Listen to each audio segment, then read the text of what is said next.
What's up guys? It's me again, Edsel Sumido, ang Trusted Sales Executive dito sa Mitsubishi Gateway Sukat. And for today's video, may bago tayo. Yes guys, tama ang narinig nyo dahil meron tayong bagong 2026 Mitsubishi Xpander Cross. Now guys, samahan nyo ako, i-review natin ang unit, kung ano ba yung mga pagbabago at ano yung mga features na nadagdag para sa 2026 Mitsubishi Xpander Cross. Tara, samahan nyo ako.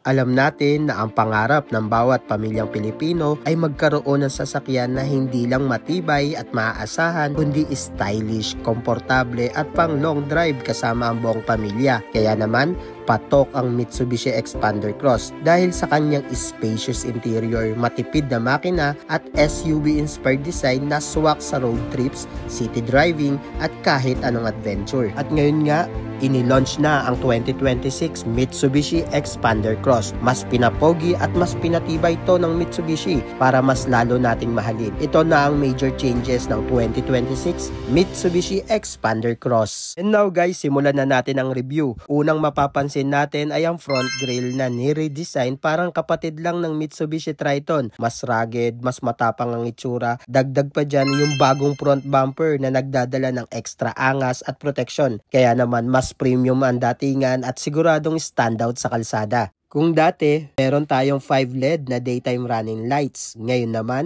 meron ka ng 7 LED daytime running lights. Mas maliwanag, mas visible at syempre mas safe.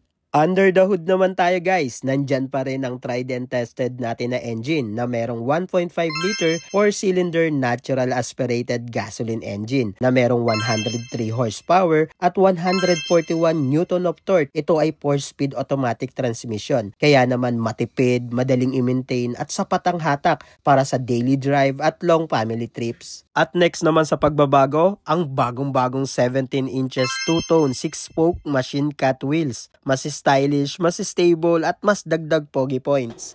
And now guys, isa sa pinakamagandang safety features na nadagdag dito sa 2026 Mitsubishi Xpander Cross natin ay ang Active Yaw Control. Ang Active Yaw Control ay technology mula sa Mitsubishi na kung saan ginagawa niyang mas stable ang sasakyan, lalo na sa mga madudulas at kurbadong daanan. And guys, kung mapapansin nyo rin, yung screen natin is mas lumaki.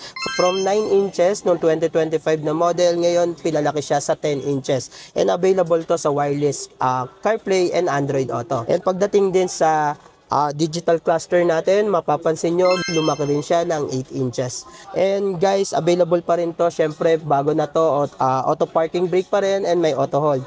And guys, kung mapapansin nyo pa rin, yung interior natin nagbago na dahil combination na siya ng dalawang kulay, black and burgundy. Kadalasan itong two-tone na to na interior natin, na makikita mo siya sa Montero. Diba? Inadapt na rin dito. Napakaganda ngayon guys ng 2026 Mitsubishi Xpander Cross. At syempre, isa sa pinaka-highlights ngayon ng pinakabagong Xpander Cross ay ang bago nitong 360-degree camera. Kita mo na ang buong paligid ng sasakyan. Hassle-free sa pag-parking, mas safe sa mga masisikip na daan at dagdag peace of mind para sa pamilya. And guys, kung pupunta naman tayo sa likurang bahagi ng Mitsubishi Xpander Cross, yes, meron pa ring pagbabago. Makikita nyo yung bagong rear bumper design. Mas sporty, mas rugged, bagay sa modern look ng harapan. And now guys, kung interesado kayo para sa 2026 Mitsubishi Xpander Cross, huwag nyo kakalimutan na kontakin ako sa mga social media account ko. Katulad na lang ng Facebook, and available din ako dito sa TikTok. At ang number na nakikita nyo sa screen ngayon ay available yan sa Viber and WhatsApp number. Paano ba yan guys? Asahan ko yung mga message nyo, baka sa susunod, kayo na ang marireleasean ko ng 2026 Mitsubishi Xpander Cross. Hanggang sa muli guys, ciao!